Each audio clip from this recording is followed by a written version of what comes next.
And good evening, ladies and gentlemen. Back after a very short hiatus. And it seems like every time I go live doing these live streams, it's always at the beginning. Absolutely amazing to okay. Up on some sports. Unfortunately, let's face it, due to the COVID-19, and as you can see, we haven't really had a lot of sports, at least any live sports to talk about. And if you're a Yankee fan, of course, you find out that Aroldis Chapman, the closer, it was due to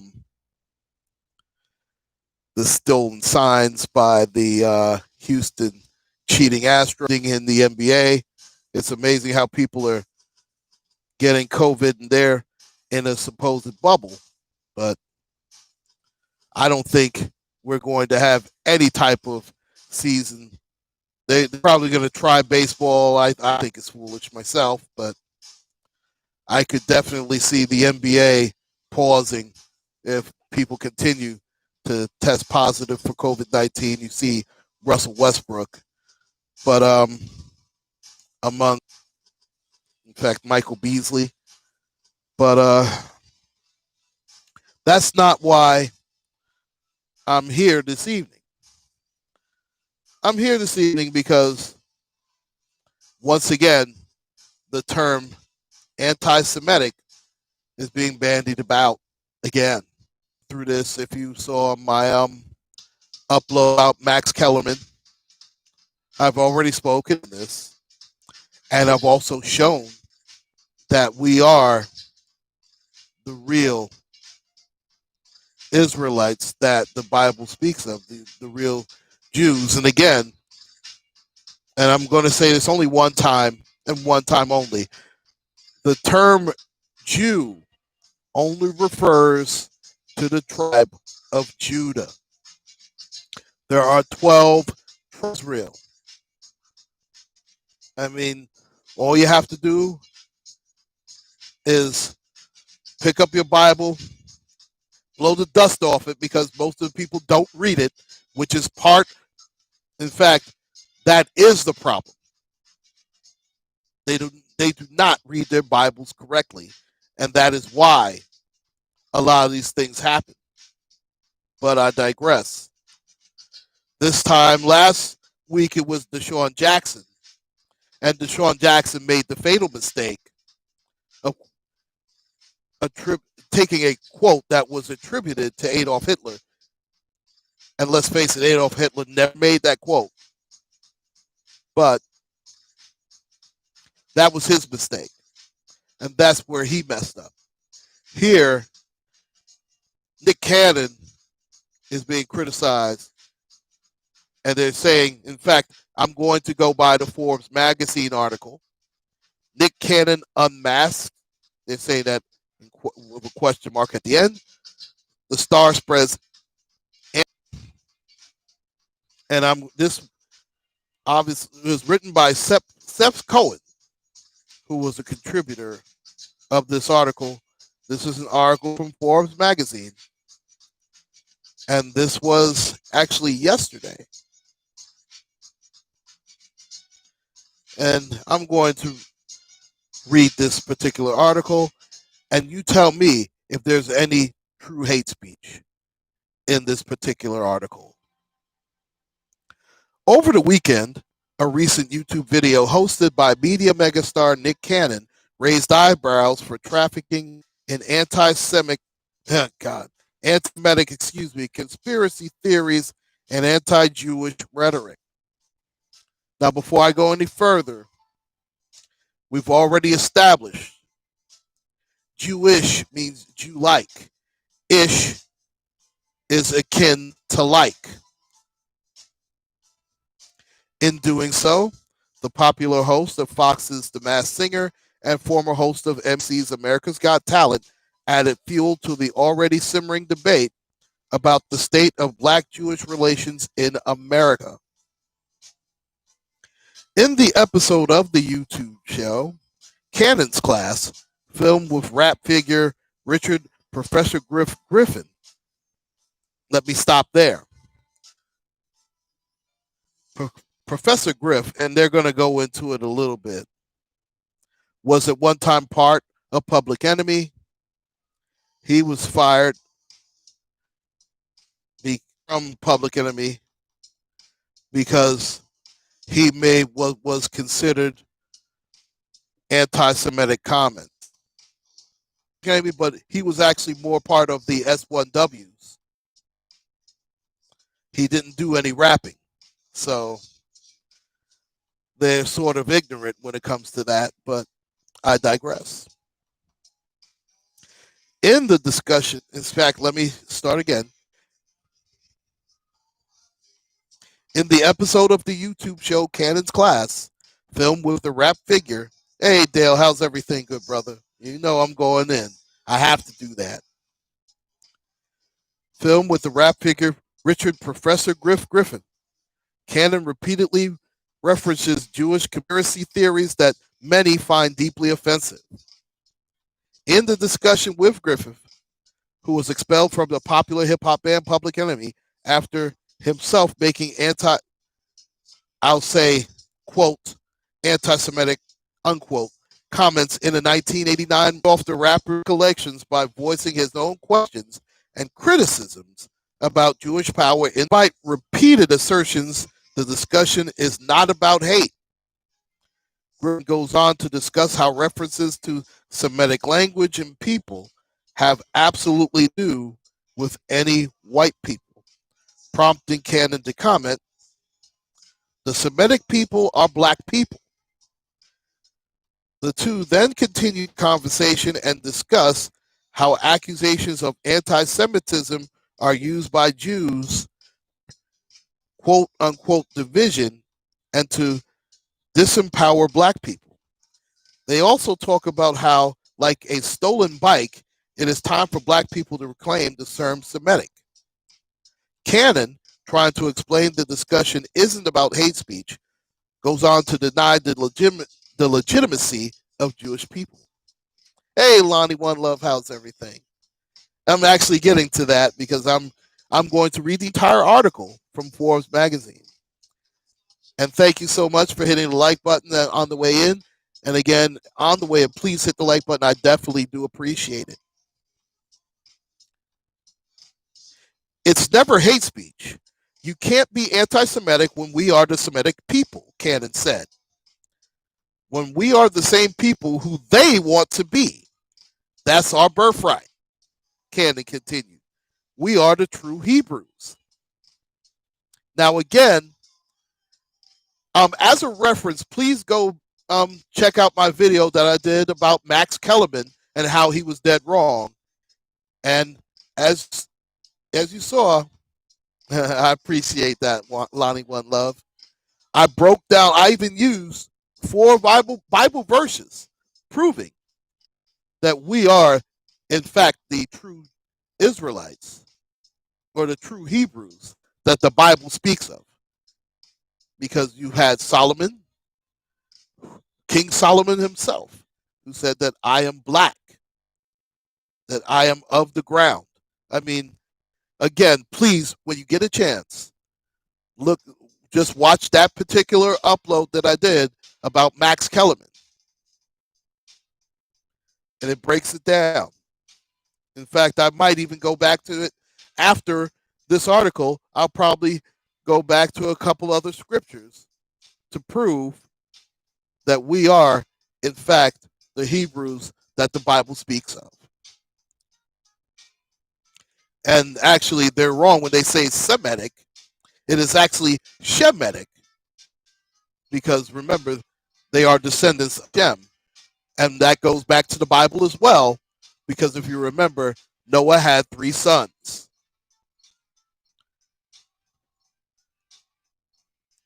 Noah had, remember, Shem, Ham, and Japheth. Those are the 3 that 3 sons that Noah, inhabitants of the earth, came from.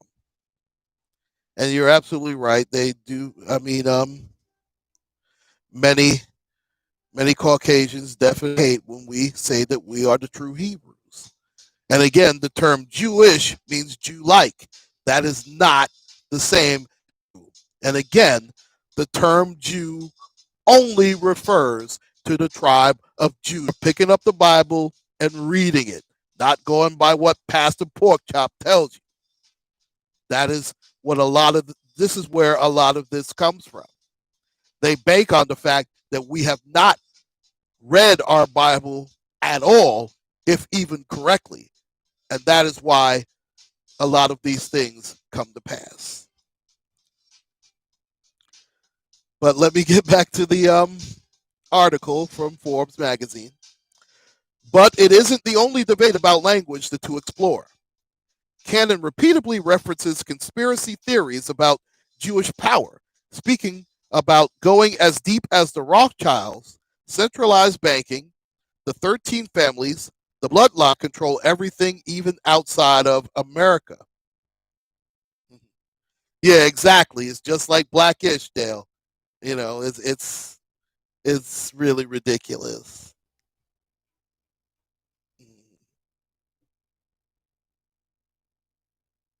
Later in the episode, Cannon also laments giving too much power to the quote unquote they, and then the they turns into the Illuminati, the Zionists, the Rothschilds.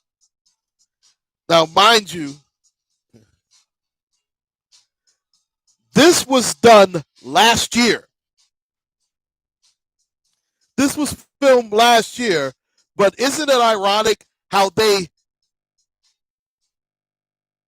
and when I say they, I'm obviously speaking about the powers that be, especially whether it's Forbes magazine, whether it is the media. And again, I always refer to the media as the most evil devil in America.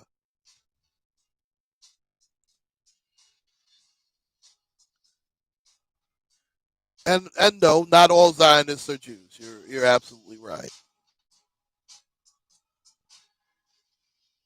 And that's why I use the term the powers that be. See, I never group everybody the same way. I never do that.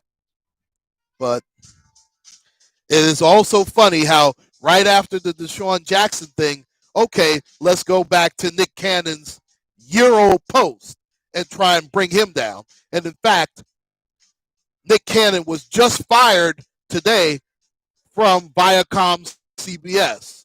And if you know anything about Viacom CBS, they are the ones who own BET, VH1, and MTV. And remember, Nick Cannon had been with them for a long time, even going back to Nickelodeon, which is also another channel that is owned by Viacom CBS. And that also means that this is probably the final season of Wild and Out, which is also a show that Nick Cannon has ran for at least 15, 16 seasons. Now, ironically, Nick Cannon was supposed to have a syndicated talk show start up this particular fall. I have no idea if that's still in the works or not, but this is what happened to Nick Cannon. They're going to have him pay for something that was said over a year ago. And again, judging by what I've read so far, I don't see where he said anything that was hateful.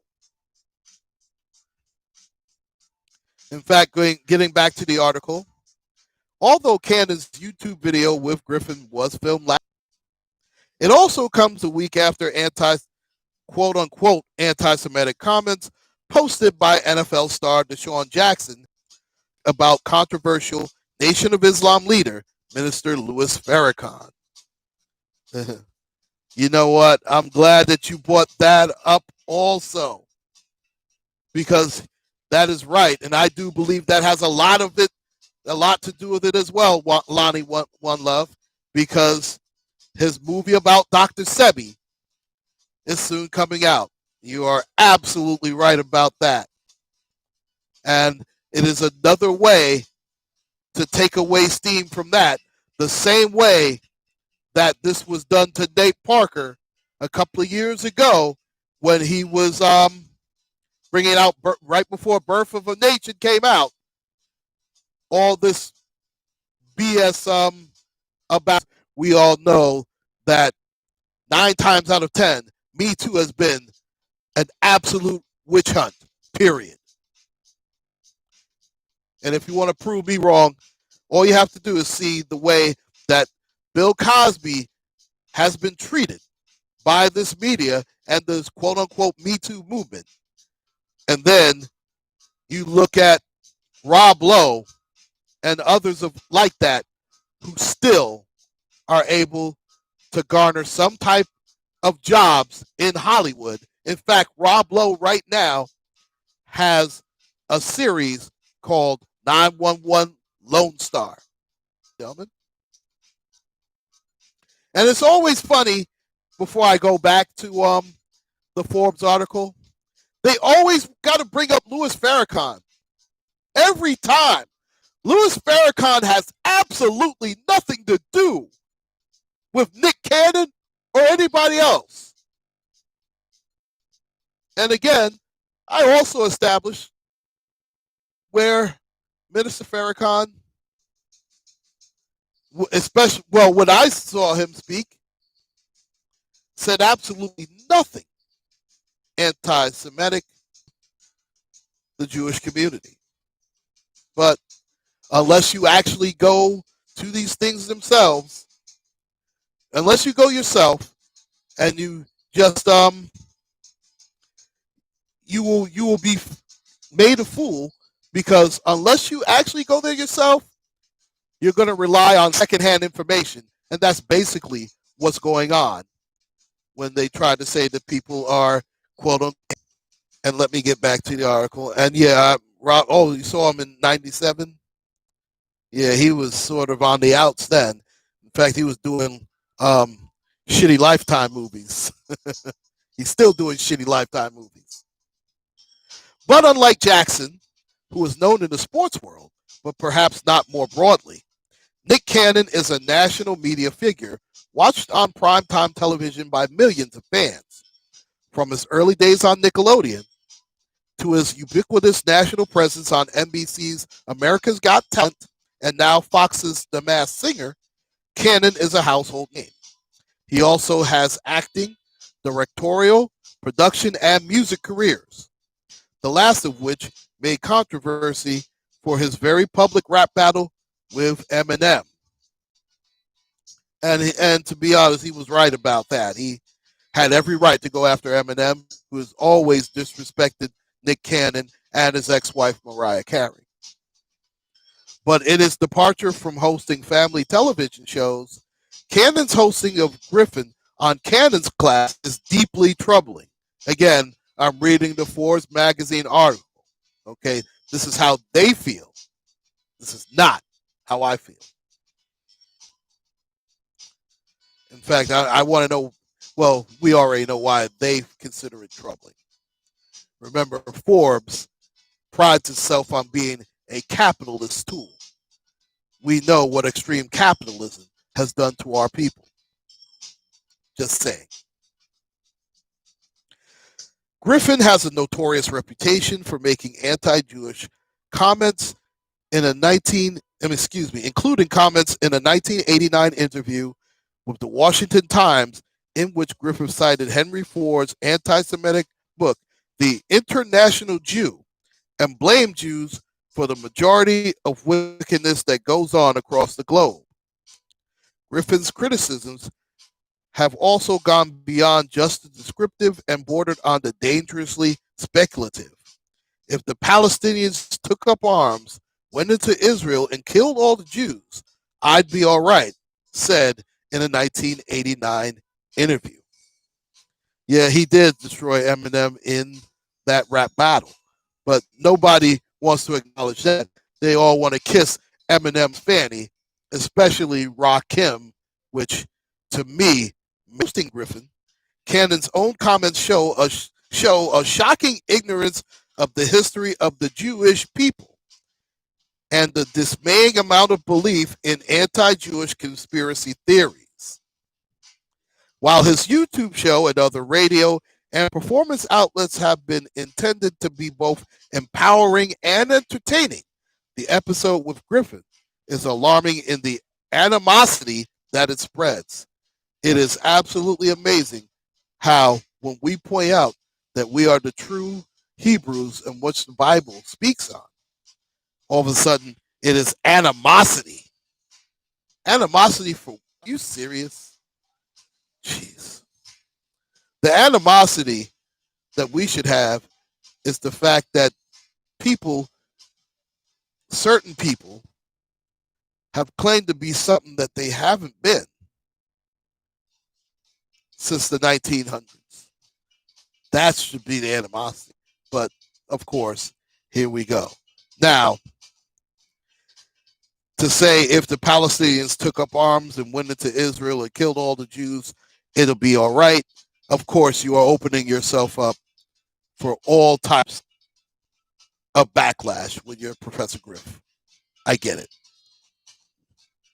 Sabak the midget, stand up for Nick Cannon. Well, that's exactly what I'm doing. Well, I'm standing up for all of our people, not just Nick Cannon.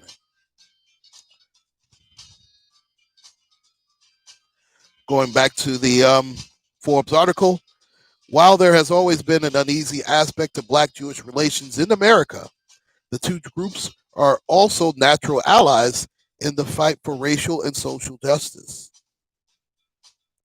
While it is critical that both sides find ways to navigate the people and problems that divide them, Minister Farrakhan being one of them, it is also critical that they come together around common knowledge and respect. By using his powerful celebrity platform to host hate and to spread conspiracy theories, Cannon is not only failing to bring the two groups together, he is deepening the divide.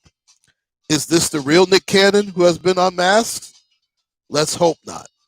And again, the guy who did this particular article was Seth Cohen. You know, it is utterly amazing, yet again, how every time it seems like when we stand up and talk, you know, if we're not being controlled by someone, it's a problem. We are always told how to think, how to act.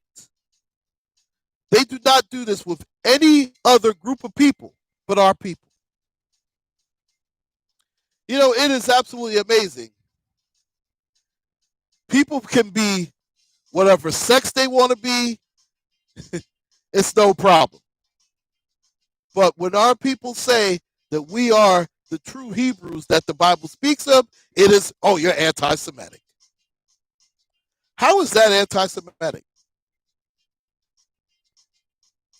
I mean, did Nick Cannon say, well, kill them all? Did he do that? No. He spoke what he felt.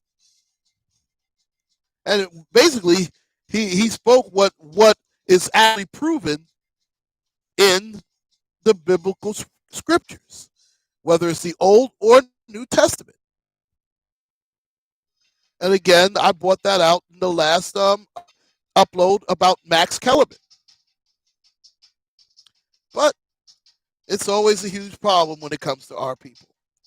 Never fails. Never ever fails. Now, you'll hear a few more people who will probably speak out against Nick Cannon. And they'll pull out and say, oh, Nick Cannon, you're anti-Semitic. Oh, you're terrible. That term anti-Semitic is just about as misused as the term homophobic now in this country. It is absolutely ridiculous.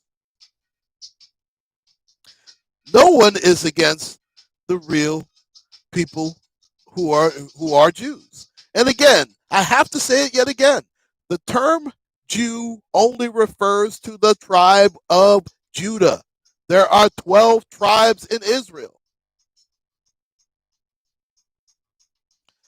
But of course, a lot of that is because the tribe of Judah is where the lineage of the throne of Israel is from, and I guess that is part of the problem. So, but again, that's another upload for another time. I wonder, and again, it's amazing the timing. This was done a year ago, but now they want to take the time out. Oh wow, you know what? Let's get on Nick Cannon. And there's going to be many, many more that are going to be thrown under the bus. I can guarantee it, because once it starts, it's an avalanche effect. There's always a cause and effect when you try to go up against the status quo. Why do you think that Bill Cosby is the one in jail and not Jim Brown? Oh, absolutely. Absolutely. But we know that there is a double standard when it comes to that. And that's Sarah Silverman, who is in blackface. And I did see that. But you see how that's not brought up. We know that Donald Sterling, I mean, he was forced to sell his share of the LA Clippers. All that did was make him a shitload of money. I'm pretty sure he's not upset at that. I mean, all he did was sell his shares. I mean, if you consider selling shares of your team and making millions upon millions of dollars of punishment, then boy, I'd like to be punished like that, let me tell you. And we already know how Howard Stern has acted. And ironically, Nick Cannon and Howard Stern were both in America's Got Talent before Nick Cannon, he was forced out. Ironically, Howard Stern just eased out of America's Got Talent. He wasn't forced to go anywhere.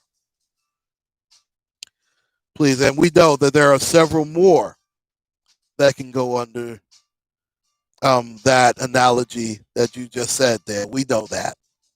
But of course, we already know how that's going to work out. Again, look at Bill Cosby. Bill Cosby's in jail for the simple fact that he had the audacity to try and purchase NBC. Forget the fact that if it weren't for Bill Cosby, NBC would not be as high a status as it is right now. They were the last place network until the Cosby Show came out. If it weren't for a Cosby Show in Different World, NBC would have been in the crapper. There would have been no must-see TV. There would have been no Friends. There would have been no Cheers. None of the shows that NBC has made billions of dollars off of would have been possible if it weren't for Bill Cosby. There was talk that NBC wasn't even going to exist in the mid-'80s. I mean, they were so far behind. Oh, we already know the Harvey Weinstein thing. Hey, you notice how no one's talking about Harvey Weinstein anymore? But every once in a while, they'll still bring up R. Kelly. Now, they're talking about Miss Maxwell, luckily. But look how long it took for them to get to that. I mean, the Epstein-Maxwell thing had been going on since the 90s. And here it is, 2020. And they decided to finally get this savage so-called female. Jeffrey Epstein either hung himself, got killed, or is in a remote island somewhere, for all we know. I mean, we haven't seen an autopsy. We haven't seen a body. We don't know what really happened with Jeffrey Epstein. But here's hoping he is 6 feet under.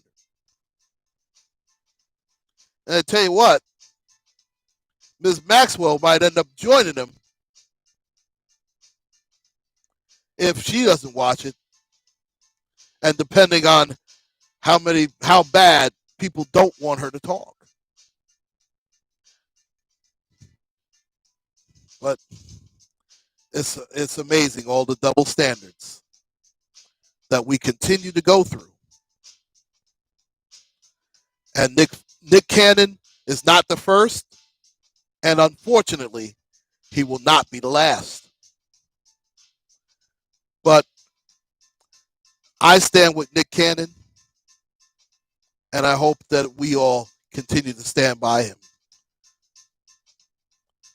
And let's hope that Nick Cannon doesn't apologize and that he stands by his words, because we do that much too much for my liking anyway. When we say something, we have to stand by it. Now, if we're wrong about something, there's nothing wrong in apologizing. But when you're not wrong, you should stand by exactly what you say. And we have, as a people, have to do that. I'd like to thank everybody for joining me this evening. I hope that you enjoyed this live stream. We will do this again tomorrow around the same time. Thank you so much. Please like, share, and subscribe. This is UncClaude signing out. Just take care, and God bless.